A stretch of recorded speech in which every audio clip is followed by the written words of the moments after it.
तो यहाँ पर जो क्वेश्चन है वो सीधी सी बात ये कह रहा है, एक चुनाव में 10% मतदाताओं ने अपना मत नहीं दिया है, 60 जो मतदाता थे वो मतपत्र को खाली छोड़ा है, मतलब उन्होंने कुछ नहीं लिखा, बस जो ब्लैंक पेपर था वो वोट बैंक में जो है वो डालकर आ गए हैं। दो उम्मीदवार थे, जीतने वाले को 47% मिला है मतदाता सूची का। तो इसमें जो मतदाता सूची है उसका मतलब होता है टोटल जितने भी लोग थे उनकी सूची, मतलब 100% जो वोटर्स थे उनकी बात कर रहा है यहाँ पर। 47% मतदाताओं को मत मिला है, उसे अपने प्रतिद्वंदी से जो 308 मत हैं वो उसको ज्यादा मिले हैं। तो आइए इस क्वेश्चन को करते हैं। काफी जो है वो सरल सा सवाल है ये, लेकिन थोड़ा सा शब्दों में आपको ये क्वेश्चन जो है वो घुमा सकता है। तो यहाँ पर देखिए टोटल मत जो है हम मान लेते हैं कि टोटल मत है यहाँ पर 100%। 100% में से आप जानते हो 10% जो है वो मत यहाँ पर डाले नहीं गए हैं। 10% मत नहीं डाले गए हैं तो मतलब 90% जो है वोट यहाँ पर डाले गए हैं। अब 90% वोट जो डाले गए हैं उसमें से क्या है कि ए जीतने वाले व्यक्ति को यहाँ पर जो है 47% मत मिले हैं मतदाता सूची का।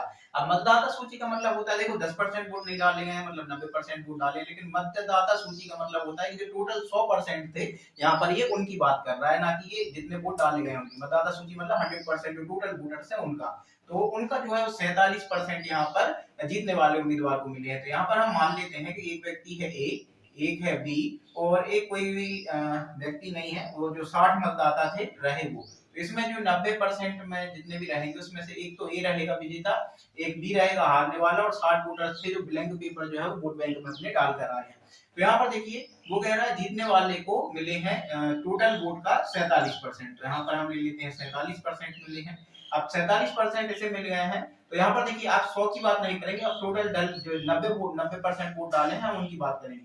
तो 90% में से 47% तो ए को मिल गए हैं, तो बचे कितने परसेंट? 43%। तो 43% जो वोट है वो यहाँ पर बी को नहीं मिलेंगे, वो इन दोनों का मिलाकर जो है वो 43% यहाँ पर हो रहा है। क्योंकि इसमें जो 43% में ए के तो हमने हटा दी है, 90 में से ए हटा दिया है, तो बी के पास और जो टोटल वोट है वो टोटल मिलाकर हो गए 43% यहाँ पर।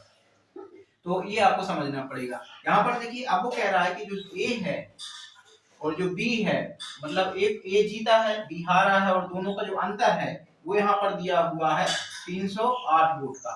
तो यहाँ पर जीतने वाले और हारने वाले का अंतर दिया है 308। तो यहाँ पर देखिए ए जो है, ए को मिले हैं कितने वोट? 47% वोट। यहाँ पर बी को जो मिले हैं, यहाँ पर बी का निकालना है ना हमें, तो बी और 60 मिलाकर बन रहा है हमारा 43%।